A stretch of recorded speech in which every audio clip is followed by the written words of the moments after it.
Greetings, BlazeLeeDragon here. And one of the advantages to working in a spot right next to the woods is I can take my breaks in the woods and then go back. So, anyway, got another video for you once again. Since I am limited on time, I'm on lunch right now.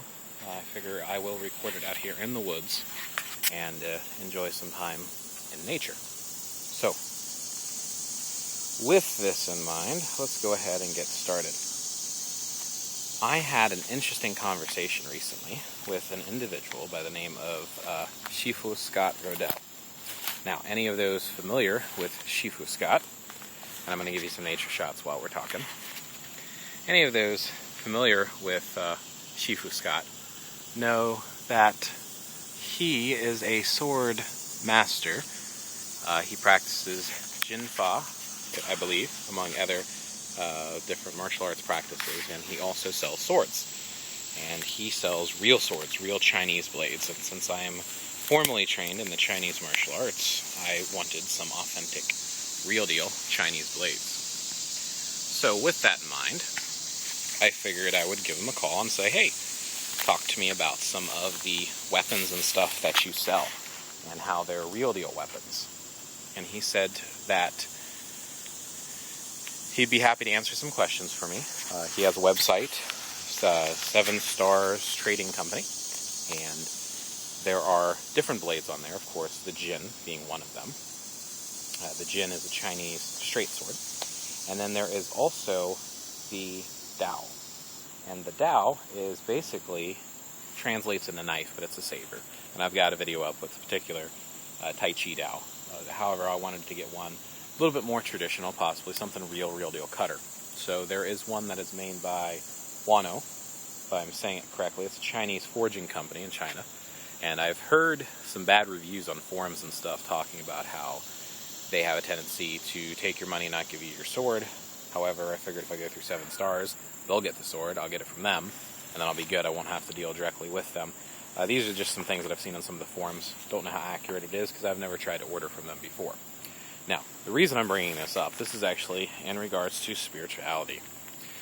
Something interesting. When you talk about the Chinese martial arts, it has been happening for, thousands and thousands of years. And for the most part, a lot of it has been stomped out today. A lot of people do not practice the Chinese martial arts, and they also don't practice them accurately.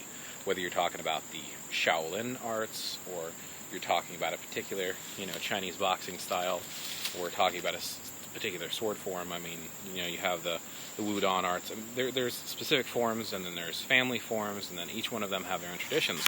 Very similar to witchcraft and magic and sorcery and everything else, which is why I'm bringing it up, since there's some similarities there. And I think that there is an interesting conversation that I had with him is relevant to some of the magic and mysticism. And the reason I say that is when he was talking about the swords, a lot of people are making these stage practice blades, these blades for forms that are blunt, and they're used for, martial arts forms, but they're not used for actual combat. You can't cut with them. They can't hold an edge. And the thing that he was mentioning with the swords that he sells, with being a little bit more traditional, and the particular Dao that I was looking at being this Qing Dynasty style Dao, and there's a couple other, traditions they use it, but they use this during the military. They use the saber for cutting, slicing, hacking, and he said a lot of people are making these swords with how they think a sword should feel. And he said on the phone to me that it shouldn't be made to the way that you think a sword should be made. He says that a sword should be made the way it is designed to be used for the form. So you shouldn't necessarily, all these people are like, oh, well, I like this sword because it seems right, and this is how they make it, etc. It's like, well, that's not really the purpose behind it. The purpose behind it is to have a functional sword and a functional martial arts style in the way that you train. So it doesn't necessarily need to feel comfortable when you first pick it up, nor should it necessarily fit to the way you think a sword should be wielded. If you're going to learn a form, you learn the correct form, you learn the correct way of holding it, and you have a sword designed that way. Now, the reason I mention this as far as with mysticism, magic, and witchcraft, and sorcery, and druidry, whatever else you want to talk about, is the simple fact that a lot of people have the same concept when it comes to magic and mysticism. If it doesn't fit what they feel it should be like, if it doesn't fit their hand the right way when they first pick it up, or what they personally feel, they try to alter it and change it, and they lose kind of the purpose behind the original meaning of the thousands of years of practice. Which is why I encourage people, if you want to do something on your own, do something on your own. Same thing.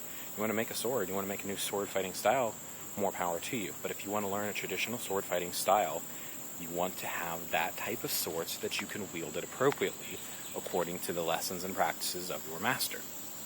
So, that's just an interesting conversation I had about martial arts that once again relates back to magic and mysticism, things like that. Sorry, I'm enjoying the scenery, so I'm not looking at you, but you can get over it. So, something to keep in mind, food for thought. Whether you're talking about martial arts or you're talking about magic and mysticism, maybe you should try to actually consider, hey, maybe I don't necessarily need to change this. Maybe I need to learn what it really is, especially if I'm going to say I'm practicing that particular style or art or discipline. Like I said, a lot can be said for practicing and learning on your own and discovering your own things, and you should, whether it be martial arts or anything. You learn new applications. That's how new forms and styles and arts get created, is people learn something and then they adapt it in time. But learn the actual first before you go changing it, Something else he said to me, he's like, why do you want to reinvent the wheel? The wheel already exists. Why reinvent it? And I think that's an excellent, excellent point. And I think that makes a lot of sense. So just, food for thought, something to keep in mind, and something to look at and consider when you are going through stuff and thinking about stuff. So, yeah, once again, going back to my lovely spot here. Once again, when you are questing and seeking, actually take the time to learn and know and become one with a style, through a teacher, through a master. And I'm going to make another video here, maybe during break, maybe when I get home, some other time. And we're going to talk about basically people who want to learn from books, people who want to make stuff up as they go along, people who learn from teachers, forums, talks, conversations, and essentially all of it has value. I know I trash a lot of learning anyway besides from a master, and what I mean to say is you should have a master as well. You should have as many forms to learn from.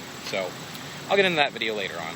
This nice little quick video, and maybe I'll go ahead and make a second video right after this. So this is BlazeLeeDragon, and here's some food for thought for you as far as martial arts and mysticism goes, and making sure you have the right tools and the right knowledge if you're going to claim a certain practice.